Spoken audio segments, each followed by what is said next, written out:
To take that one step further, our VM environment runs the actual G code. So what we're doing is we're posting the code out first, and then we're running it through for verification. So to the user never gets a code file until it's been verified.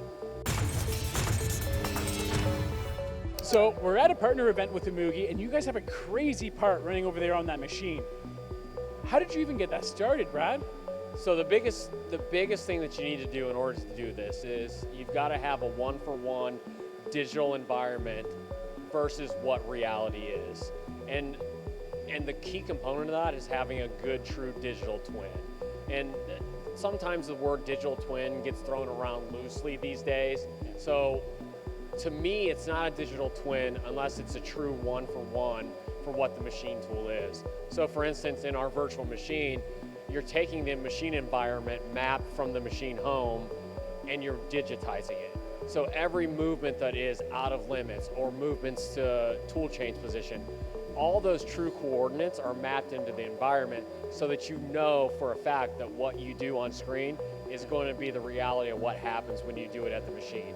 And what's really important there is also good CAD data. So on this part, Emuge, we've used their fixturing, so we get nice CAD models from them that are perfect and a true one-for-one match for what we have in the machine tool. Same for the tool holders, same for the tooling itself. So if I understand right then, Brad, to make it a true digital twin as you're talking about, you've got to have like every inch is accounted for, everything is fully replicated within the digital world. Correct, and to take that one step further, our VM environment runs the actual G code.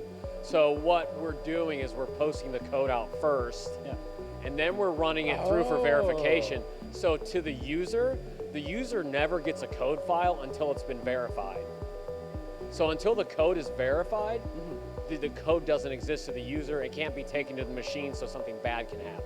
Hold on, look, I've been in manufacturing like 25 years, so what I'm used to is my CAM system spits out some G code that's based on a simulation, and sometimes I take that G code, I put it in my machine tool, and then I get alarms because the code technically has never been run before. So that's not the way it works? No, you program, you post your code, the code is simulated, the code goes to a holding bay and you don't get the code until it's been verified. This way, nothing bad can happen until it has been verified, because you don't have code until it's verified. I really like that. Talk about, like, as we're pushing automation, we're pushing all of these innovations, digital twins make a lot of sense. And now everyone at hyperMILL has built in this protection as well to safeguard so you can't skip the verification step. Correct, and there's multiple levels of safety within the environment. So when you get your code file, it also runs tool length checks against the control that's at the machine. So for instance, if we program a tool and it's 150 millimeters, if you go to the machine and you run that code file, and let's say in the control, that tool is set at 148 millimeters, instead of something happening, the program just stops.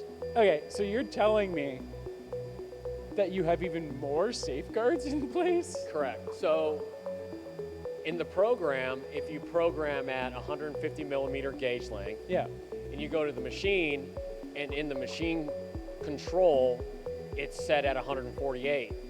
The machine will just stop. It won't continue to run the program. So, 2 millimeters is negligible, not negligible, but it's minor, but let's say it's 50 millimeters short. The program just stops and there's no damage to the equipment. So the capital equipment is protected. And it also checks your work offset. So if your work offset isn't what it should be, based on the machine numbers from machine home, the program just stops as well.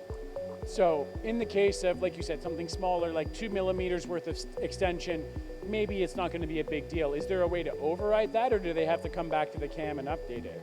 You have to update it. Okay. Yep. So you've got a lot of safety nets in to protect the capital equipment investment. I mean, the average machine tool is what, like 300K-ish? But there's some that are up to the millions. Correct. So it's really nice to have that protection in place. So Brad, earlier you were talking about the importance of the 3D models for the tooling and for the work holding. I mean, it looks great up there. But how did you get the model for the machine tool then?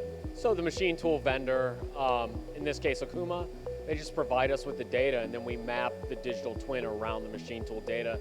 That way we know that the spindle is mapped accurately, table, etc. Everything is a one-for-one for the environment. And then it's customizable to where the user or end user can define, I want a 2mm safe shell built around my spindle. So those things can be taken into consideration to give an extra level of comfort around the key components of the machine tool. That's very cool. Well, thank you so much, Brad. Yep.